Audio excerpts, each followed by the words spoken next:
Assalamualaikum warahmatullahi wabarakatuh. Apa kabar anak-anakku semuanya? Semoga selalu sehat walafiat. Sebelumnya Bapak mengucapkan selamat Hari Raya Idul Fitri. Mohon maaf lahir dan batin.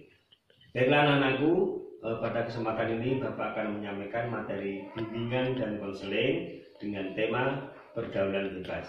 Silakan anak-anakku perhatikan penjelasan dari Bapak. Baiklah anak-anakku, kita akan memasuki materi yaitu kaitannya dengan pergaulan bebas. Tujuan dari kegiatan ini yaitu setelah Bapak menyampaikan materi, peserta didik dapat memahami tentang pergaulan bebas. Peserta didik dapat mengevaluasi pergaulan yang selama ini dialami. Peserta didik dapat merencanakan tindakan dari pergaulan selama ini jika belum positif. Ada apa dengan pergaulan? Kenapa bisa dikatakan bebas? Apa ya penyebabnya? Nah, kita akan bahas satu persatu. Ya, yang pertama yaitu kita ketahui dulu pengertian dari pergaulan bebas, yaitu perilaku menyimpang yang melanggar norma agama maupun norma kesusilaan. Nah, faktor yang mempengaruhi terjadinya pergaulan bebas, yang pertama yaitu broken home, keadaan keluarga yang kurang harmonis ternyata juga bisa mempengaruhi anak untuk bergaul dengan secara bebas. Karena apa? Karena secara psikologis apa yang terjadi dalam keluarga itu sangat mempengaruhi sekali. Yang kedua yaitu kurang perhatiannya orang tua, mungkin sibuk dengan pekerjaan ataupun dengan kegiatan lain yang lebih penting tanpa menghiraukan perhatiannya kepada anak, sehingga anak merasa kurang nyaman dan ingin mencari kenyamanan di luar lingkungan rumah. Lingkungan yang kurang baik. Nah, seperti gambar tersebut, banyak sekali para remaja zaman sekarang itu minum-minuman keras dan sebagainya. Dia tidak kontrol dalam bergaul, sehingga lama-kelamaan menjadi kebiasaan dan pada akhirnya terjadilah pergaulan yang bebas. Yang ketiga yaitu kurang berhati-hati dalam berteman. Nah, meskipun toh kita punya teman banyak, mungkin baik dan sebagainya, sangat dekat, tetapi kita harus pintar-pintar memilih teman anak-anakku. Pilih teman yang sekiranya menguntungkan bagi kalian dalam tanda petik positif. Kalau mereka mengajak hal-hal yang kurang baik, tentu kita tolak untuk mengikuti ajakan mereka. Yang selanjutnya yaitu sikap terhadap internet. Zaman sekarang itu internet itu sudah tidak asing lagi. Namun yang perlu kita perhatikan adalah penggunaan internet tersebut. Mari kita gunakan fasilitas ini sebagai penunjang belajar kita, sebagai penunjang dalam merencanakan karir di masa yang akan datang. Nah, penggunaan HP yang mungkin tidak sesuai dengan norma yang berlaku, tidak sesuai dengan aturan-aturan yang positif. Misalnya menggunakan HP hanya untuk melihat video porno misalnya. Di YouTube itu kan banyak sekali. Nah, mari kita kontrol dalam menggunakan HP agar tidak terjadi hal-hal yang tidak diinginkan.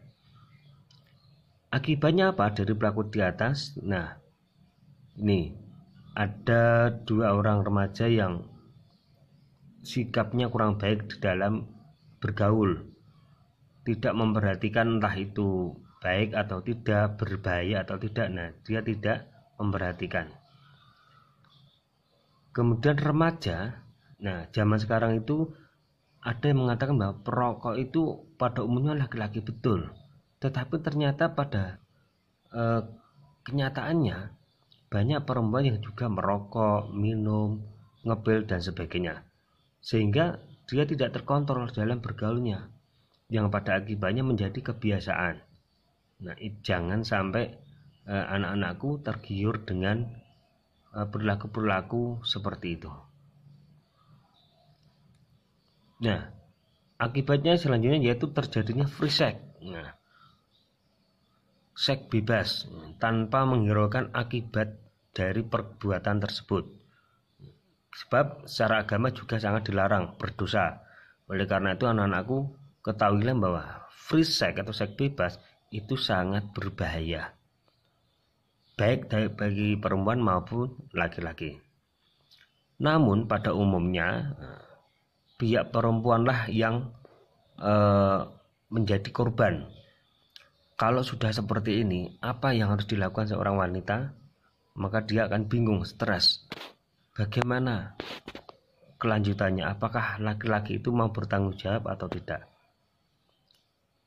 Kalau tidak, apa yang harus dilakukan? Nah, ini yang menjadi problem remaja ketika sudah mengalami hal seperti ini. Yang selanjutnya yaitu kriminalitas. Banyak remaja yang mungkin tidak bekerja, sering bermain, mabuk, minuman. Jika mereka butuh sesuatu, butuh uang misalnya, dia melakukan hal-hal yang tidak baik seperti menodong dan sebagainya. Nah, yang jelas menurunnya prestasi pasti, karena banyak sekali remaja-remaja zaman sekarang itu masalah prestasi belajar itu kurang diperhatikan.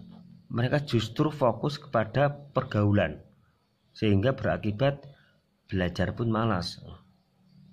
Mau memperoleh nilai yang bagus sangat susah sekali.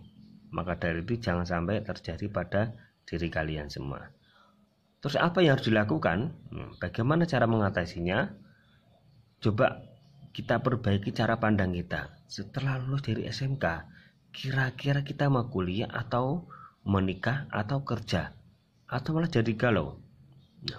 Ayo, mulai hari ini, mulai sekarang, mari kita pikirkan masa yang akan datang. Kita harus kuliah atau kerja. Mungkin dua solusi itu yang harus kalian lakukan dulu. Masalah menikah itu nanti setelah kita dapat pekerjaan yang jelas. Sebab menikah itu tidak hanya menikah, tetapi juga banyak tanggung jawab yang berat. Nah ini, aku berubah maka aku sukses. Jika kalian ingin sukses maka berubahlah. Siapa yang harus mengubah? Diri kalian sendiri. Pertebal iman dengan ibadah rutin. Jangan lupa selalu menjalankan ibadah sesuai dengan agama dan keyakinan kalian masing-masing. Nah, Pak Presiden, orang nomor 1 di Indonesia ini tidak meninggalkan sikap membaca terhadap buku agar wawasannya menjadi luas, wawasannya lebih luas.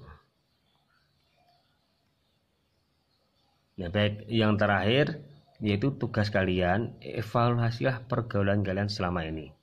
Rencanakan tindakan untuk merubah menjadi lebih baik.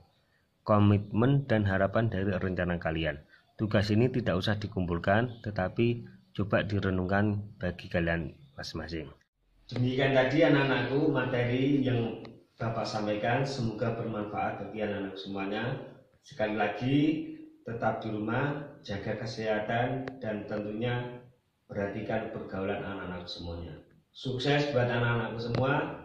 Kurang lebihnya Bapak mohon maaf. Assalamualaikum warahmatullahi wabarakatuh.